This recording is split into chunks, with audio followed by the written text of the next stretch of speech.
అందరికీ నమస్కారం. Welcome to Satya kitchen.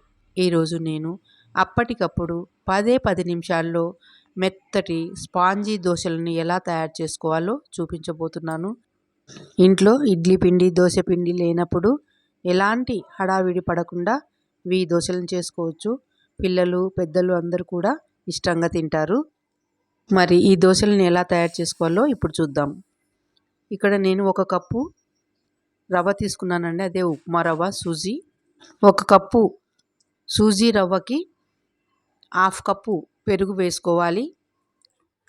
తర్వాత బాగా ఈ విధంగా కలుపుకోవాలి.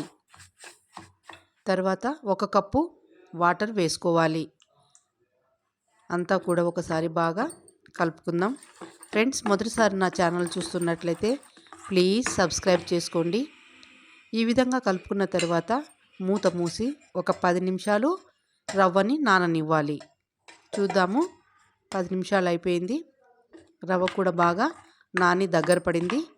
ఇప్పుడు ఈ మిశ్రమాన్ని మనము ఒక మిక్సీ జార్లో వేసుకొని కొద్దిగా వాటర్ వేసుకోవాలి.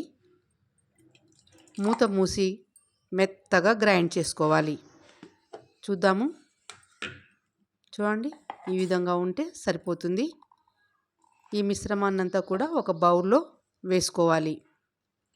దోశలు చాలా టేస్ట్గా ఉంటాయండి. తర్వాత రుచికి తగ్గ ఉప్పు కూడా వేసి బాగా కలుపుకోవాలి. ఈ విధంగా ఉంటే బాగుంటుంది కన్సిస్టెన్సీ.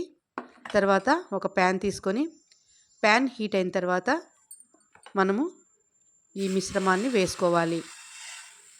దోశల పిండి గరిటెతో వేసుకోవాలి. తర్వాత కలపకుండా మూత మూసి కొద్దిసేపు ఉడికించుకోవాలి. మంటను తగ్గించి పెట్టుకొని సన్నని మంట మీద ఉడికించుకోవాలి. చూడండి, మనకు హోల్స్ అంతా కూడా కనపడుతున్నాయి. చూద్దాము. దోశ అంతా కూడా బాగా ఉడికిపోయింది.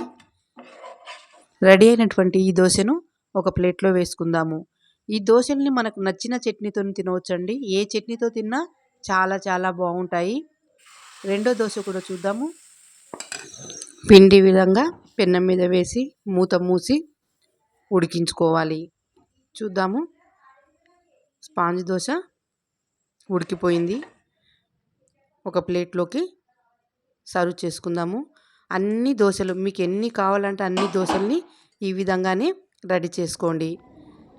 మీకు ఈ రెసిపీ నచ్చినట్లయితే లైక్ చేయండి, షేర్ చేయండి, కామెంట్ చేయండి. Please subscribe. Thank you for watching.